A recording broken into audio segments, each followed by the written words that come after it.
Yeah, I'm showing 429. Okay. I got Um, 4:30 on my okay. phone. Let's 4:30 call would- this meeting to order of the Costa Mesa Sanitary District.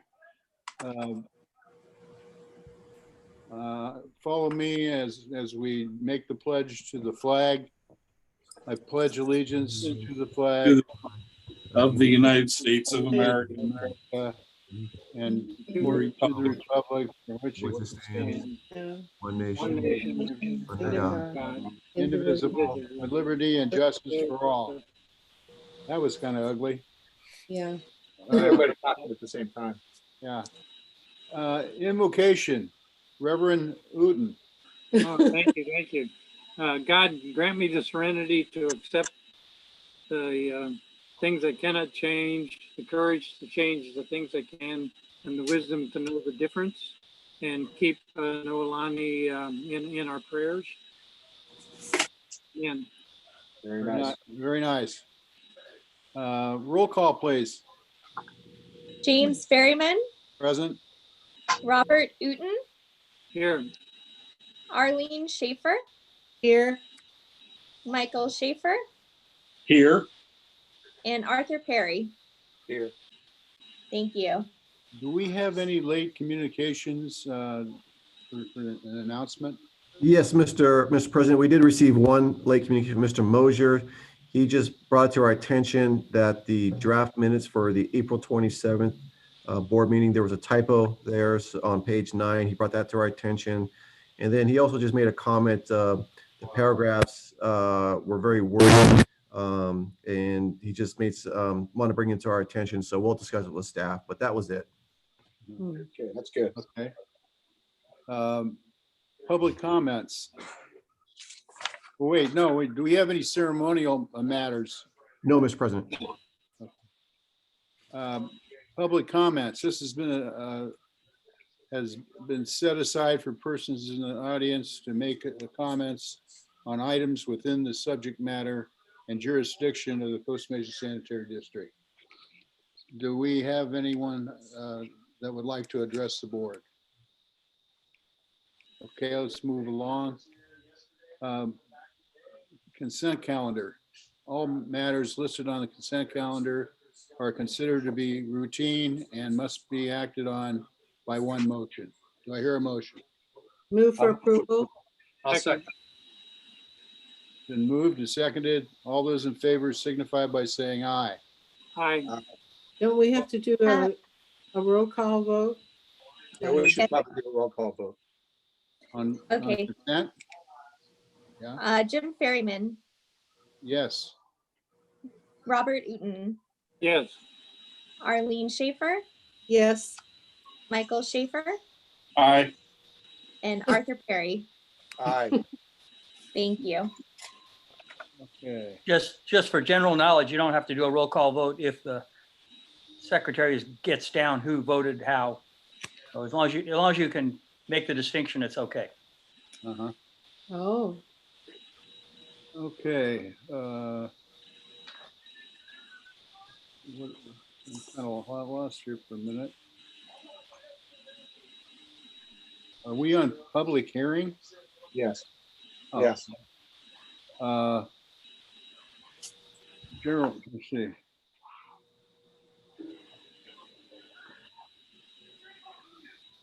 Is there anything in public hearings that we, No, Mr. President, no public hearings. okay. General managers reports.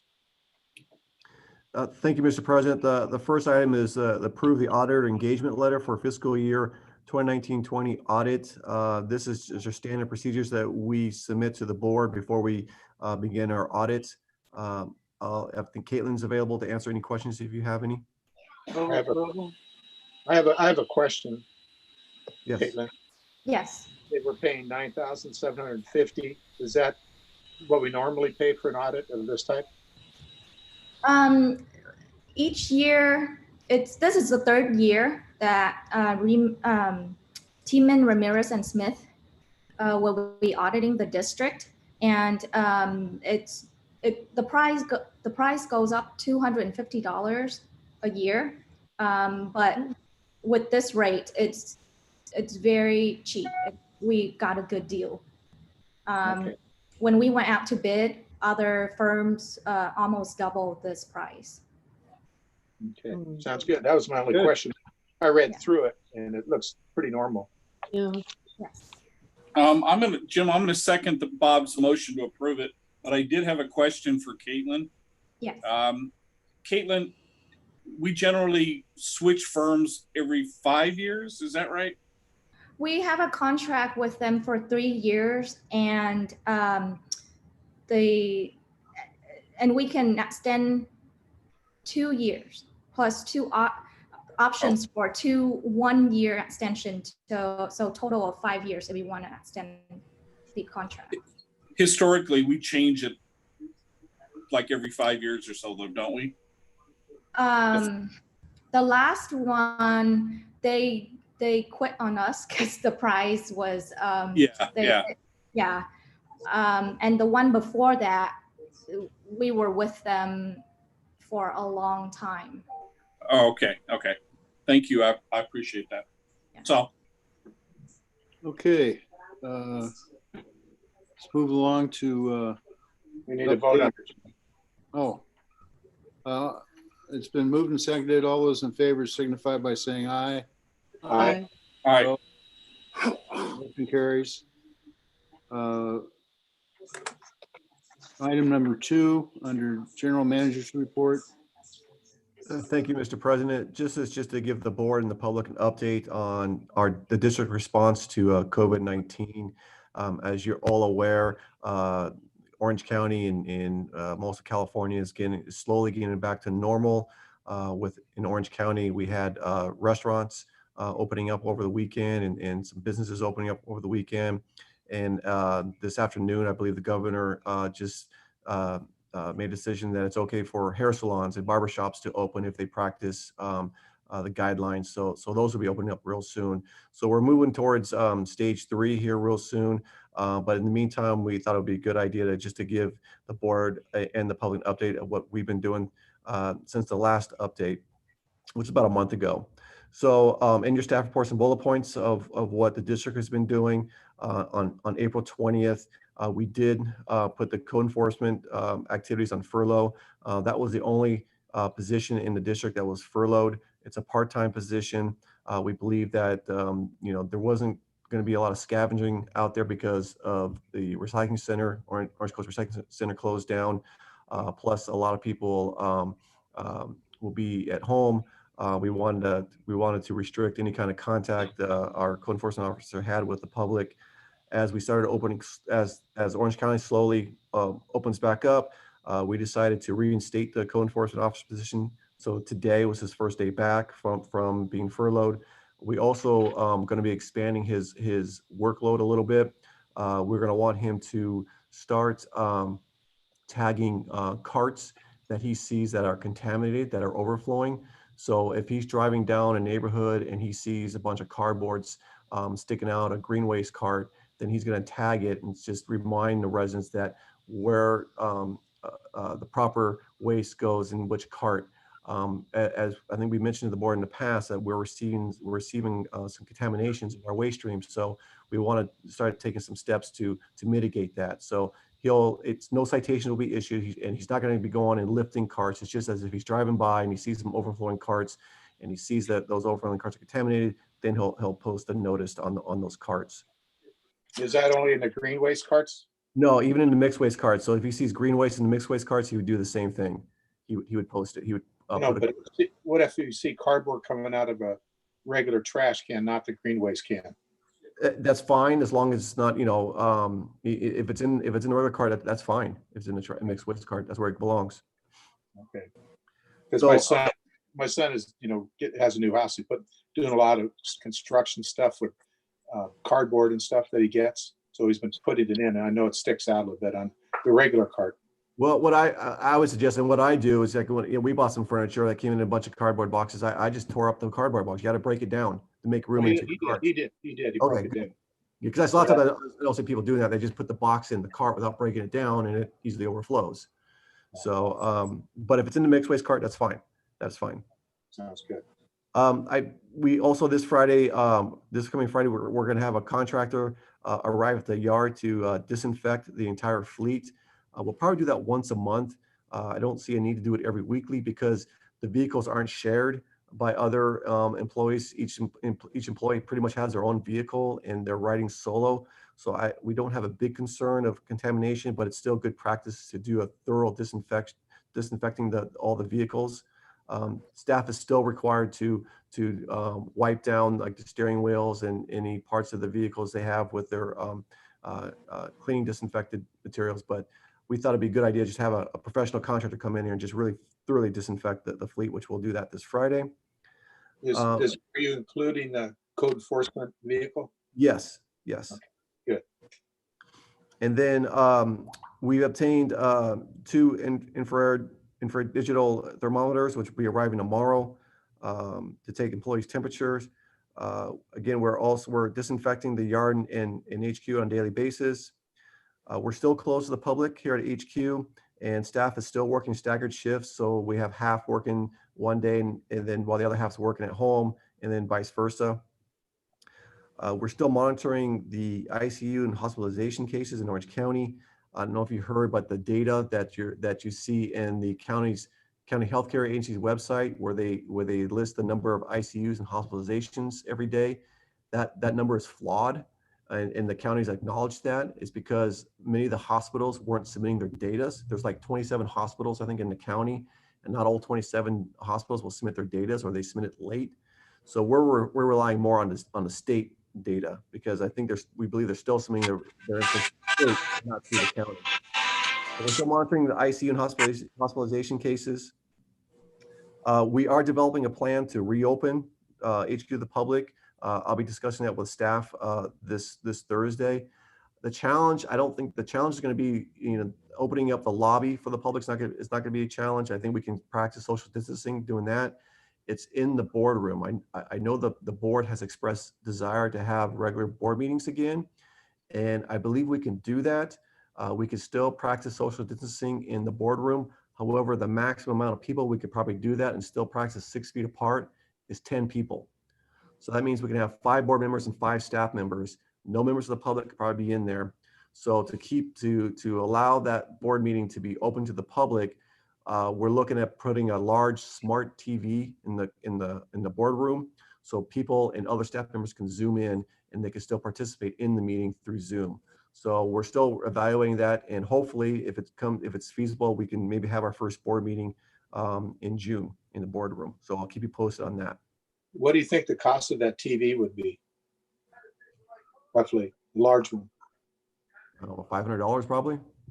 I mean, they're not that expensive now. I don't, maybe a little more. I think at Costco, they might be going about a couple thousand. It might be a couple $1,000s.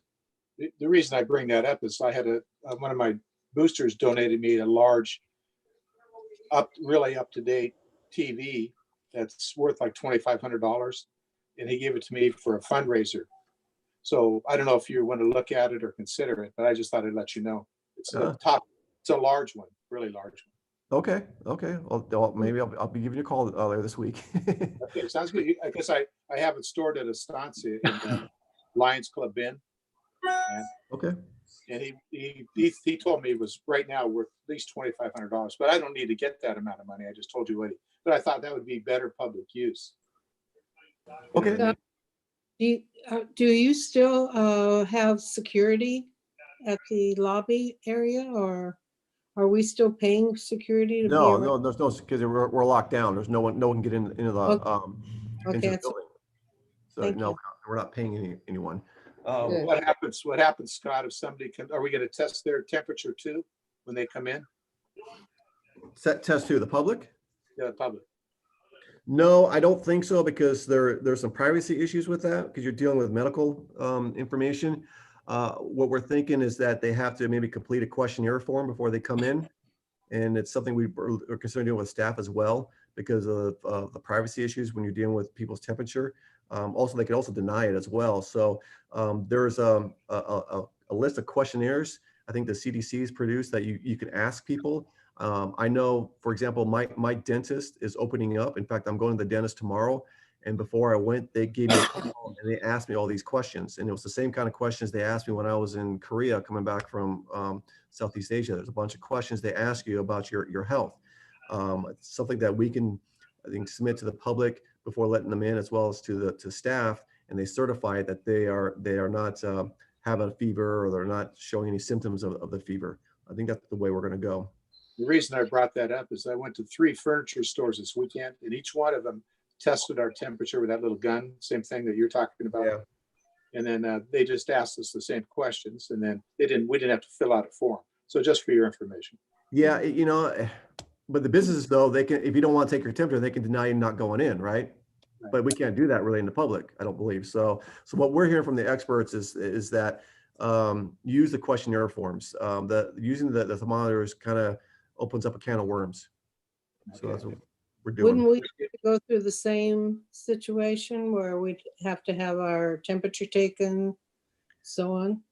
No, As a like board? I was saying, as I was mentioned, we're probably not going to do that because it creates, it opens up a Pandora box of privacy issues, healthcare, and so we don't want to go down that rabbit hole. So what we're hearing from experts is just to do a questionnaire form instead, and so that's probably what we're going to be doing. Can I ask one more question back on staff monitoring? Sure. Okay, from how many consecutive days have we had that you know of? Because it says you have to have 14 consecutive days. What would you have? There hasn't been any, that's the problem. It's been fluctuating every day. There hasn't been there was one time I saw 5 consecutive days, I think when the ICU numbers was going down, and then it peaked back up again. Okay, So I'm just curious. It's fluctuating every day. Okay.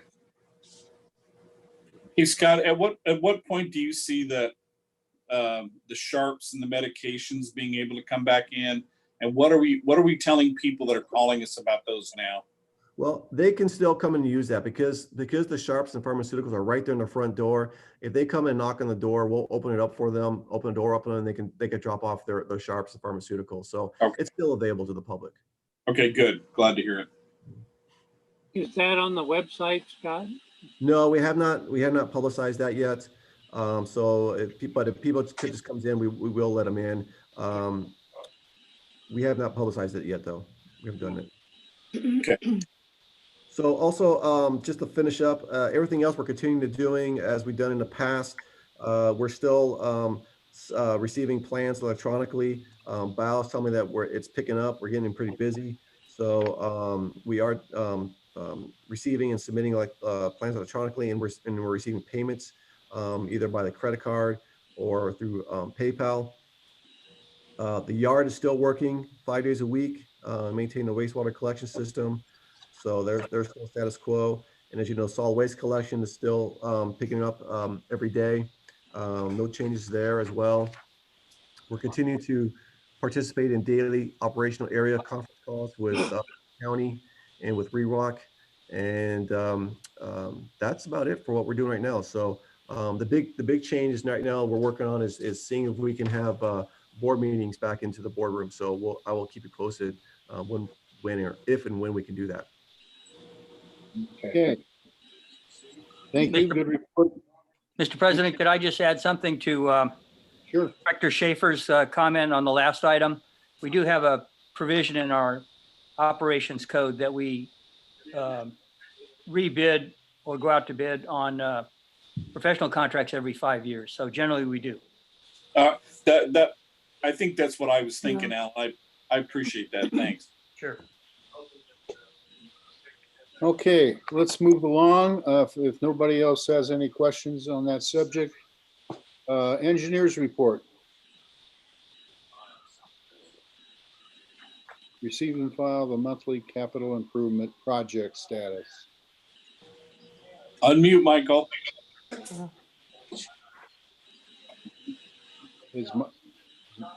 Michael, you're on mute. Oh, I heard him. I didn't. No, we can't hear you. There you go. Okay. Attached is the summary of the capital improvement projects during the month. There are 3, I believe, in process.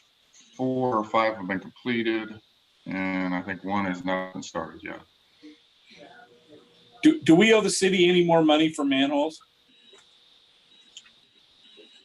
We have not received a bill from them recently, no. Okay. I know this because in your report, there were a couple of mentions of the manholes, and I assume they're going to want their money sooner or later. Well, they forgot about it last time and we had. That's what I was thinking, Art. It was like a 2 or 3 year gap where they forgot, then they wanted their money all of a sudden. Can I say something about that? I received an email from the city with an attachment of an invoice for that, but it's addressed to OCSD. It's not for sanitary, for us, Costa Mesa Sanitary District. So I don't know if that's a mistake. It's not a mistake. Let them pay it. Yeah, I hope so. That was for 2 OCSD manholes, so it's not ours. Okay. Good. Darn.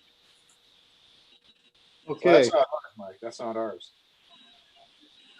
anything else on engineers report? Let's receive and file the monthly capital improvement project. Treasurer's report, Nothing this evening, Mr. President. okay. And attorney's report. Alan? No, I have nothing for the good of the order, Mr. President. That's a relief. Apparently nothing for the bad of the order either. Nope, just neutral. Let's move along to local meetings. Orange County Sand District is tomorrow. Actually, I've got a busy next later part of the week. Got a Orange County Sand District, SARFA, OCOG, and a couple of them are voting on new directors, and so we'll have some pace changing going on. That's all I have. Any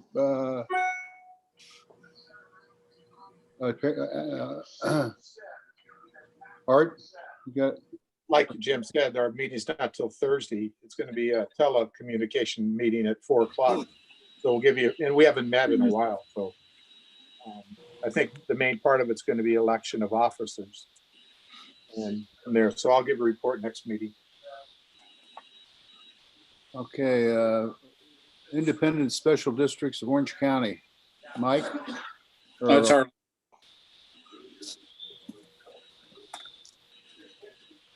Is it Go ahead. me? Yeah. It's yeah, Oh, okay. Arlene. Okay, so actually, we didn't have a meeting. That's right. It was scrapped, but in place of that, I had a finance committee meeting for CSDA, and that was in the afternoon. And I may as well go through this on mine. And then legislation day, or I should say legislation committee met on the 9th on a Thursday in April. And that was from all afternoon, and it was a webinar. And it was pretty tedious, but we got through it.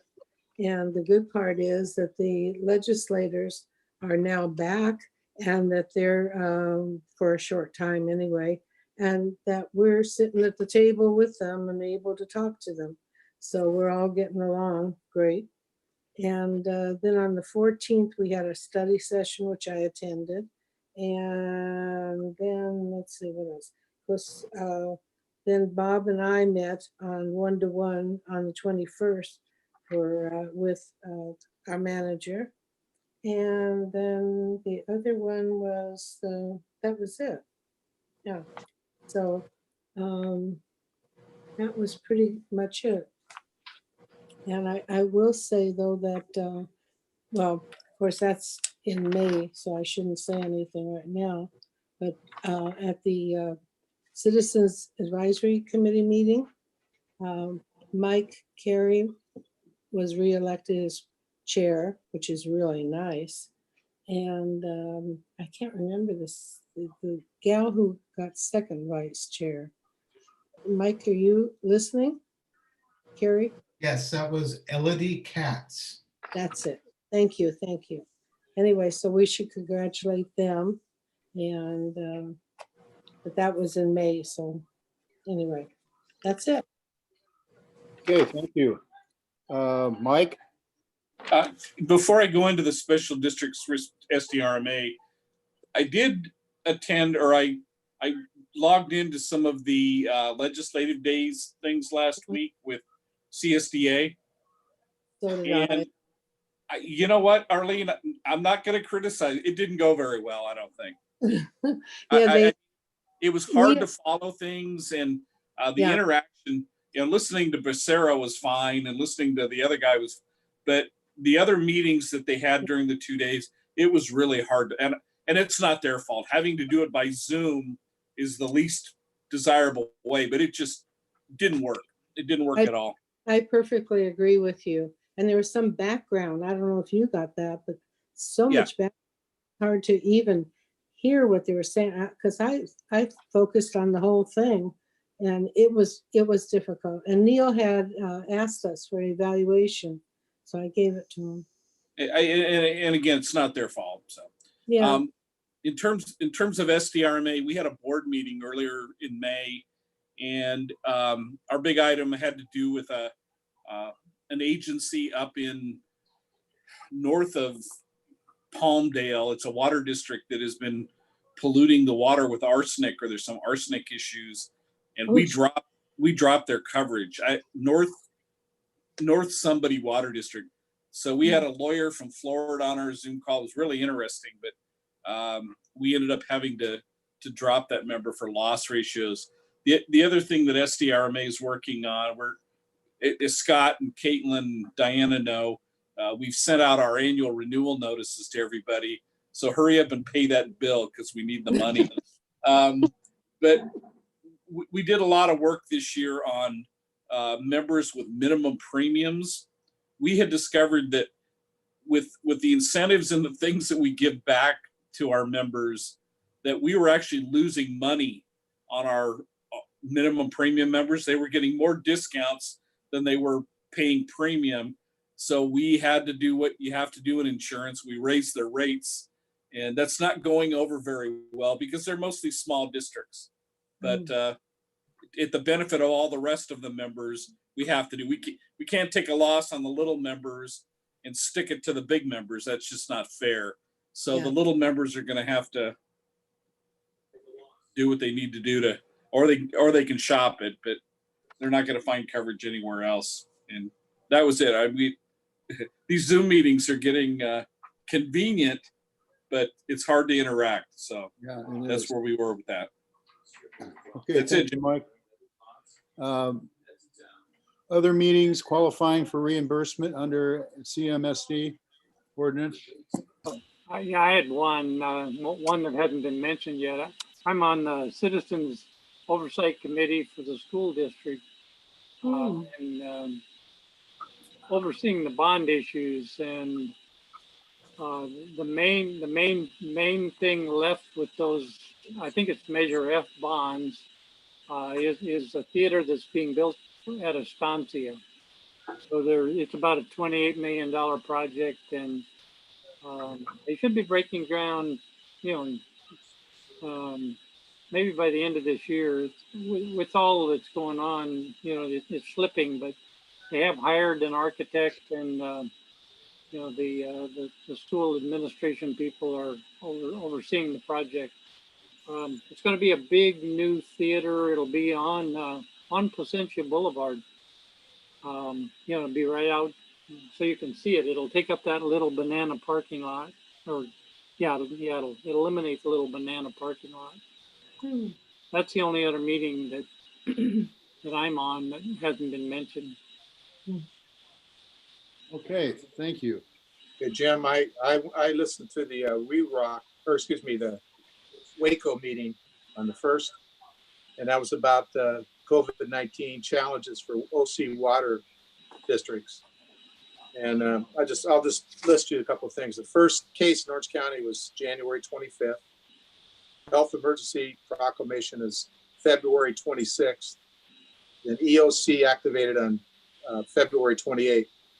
Then they listed the hotline. I don't, Scott probably has that already. Then let's see. Then we were the first one on the REROC to stop staggered shifts. I don't know if Scott knew that or not. We were the first one listed for listing on the public staggered shifts. Let's see. Let's see. Let's see. Okay, and then the last thing was that I highlighted was the federal government is giving $685 million for public housing and rentals for California, and 4.8 billion for homeless assistance. So I think that probably goes to the city, and nothing that we could get, but it was a pretty good meeting for being on. Yeah, Art, I was on it as well. I thought it was a really good, one of the better Waco meetings they've had in a long time. That WeRock gal does a great job. You know, the first thing I noticed, Mike, was Jim Atkinson had a neck brace. Do you see I that? know. I wonder what happened. I don't, and Fistler's had emergency eye surgery, so hopefully those guys are. I hope they're recovering nicely. That's very nice of you to say, Mike. It comes from my heart, Jim. Okay, are there any other meetings or? Well, I also had one. I listened to the city council meeting, and the first like hour and a half was public comments, which is, you know, a waste of time, but they have to listen to them. And one thing is, I think I mentioned at the study session that Fairview Hospital did open up with 10 patients for the COVID-19. It has also has a 24-hour emergency response team at Fairview ready to go in case something happens. Let's see. I guess Mental Health Month was May 20th, May of this year. And then, you know, they said that Costa Mesa wants to open up their businesses, but it just went to stage 2, so they did of some sort. And then, I told you that South Coast Plaza, the tax rate for the city of Costa Mesa, they usually get 1.5 million per month, and South Coast Plaza has been closed for like 2 months, so it's going to be a loss of like $3 million, and maybe more as the less they, you know, I know South Coast Plaza is opening up, but that's a loss for the city. So I think the city's going to be somewhat of a dilemma with the money. And then you guys know about the soup kitchen. They were serving set-down meals for a long time, like a month. Then the city cracked down on them. They can only let 15 people in at a time to pick up food and leave. So she was asking for plastic bags because they go through like 1,500 plastic bags a month. So my sister and other board, you know, Lions Club members were collecting plastic bags to give to them. Yeah, my son said there were about 1,000 collected. Yeah, they go through that every month. So I probably gave them 100 because all the stores now are giving those free bags. So I collect them all and just give them out to them. So I gave her all I had. I probably had 100. That's it. That's about it. Yeah, I had plastic bags, but I set them on my bench near the door, and either Ryan or Phil didn't see them. So I'm gonna take them over. Yeah, because Ryan was going to go out and pick them up. Yeah, I think he expected me to sit them by the driveway, and I set them on my bench. Yeah, Phil came over and picked up mine. Okay, good. Old business, anything else? New business. Oral communications and director comments. Does anybody have anything to say for the good of the cause? Jim, I have one question for Scott. Scott, have you talked to Dan Worthington the last week? No, it's been a while. All right. He had called me about a couple of proposals. One, street sweeping, which we've talked about already. But he also felt that the district should be working with OCSD and Mesa Water to inform the public about how COVID doesn't get in the wastewater system. So I encourage Dan to call you and talk to you about what he's thinking. So you may expect a call from Dan Worthington in that regard. Thank you. Thank you. Okay. Any other comments from the, Well, I think Dan can look on, he can Google it, and there's a professor in Arizona named Gerda, who's, been involved in these issues, viruses and bacteria in wastewater for a long time. He has some articles on there. There's differing research showing up. There are articles noting that they can test for the RNA or DNA of the virus in sewage, and it's a very good indicator of how many depositors there are in the system. And so there's research going on in that area. But I think if he just Googles the internet, he can get just about everything. But he was asking us to do some public outreach, and like I had told you, Bob, I didn't quite understand what he was talking about. So I told him to go talk to the expert, who's Scott. Yeah. okay. Anybody else have a comment? It was good to see everybody. We don't have closed session, so we can go ahead and adjourn this meeting unless somebody else has something to say. Well, Scott, I wanted to ask Scott, is there going to be a study session item on the fairgrounds? I saw something from you, I believe, noting that we're going to be discussing it sometime in the future, or not? Not the fairgrounds, or the fairground, oh, talking about the smoke testing. Yeah. Yeah. Yes, not yet, but when, I don't think I'll have one in June, but we can have one soon after. Okay. So, yeah. Oh, I know what I saw. You'd gotten some good information on the sewer system and whatever. Yes. Yeah. Okay. Well, thank you all for your attendance, and let's keep it moving forward. Thank you, everyone. Good night. Stay Stay safe. healthy, everyone. Good job. See you. Nice Thank bow you. tie, Alan.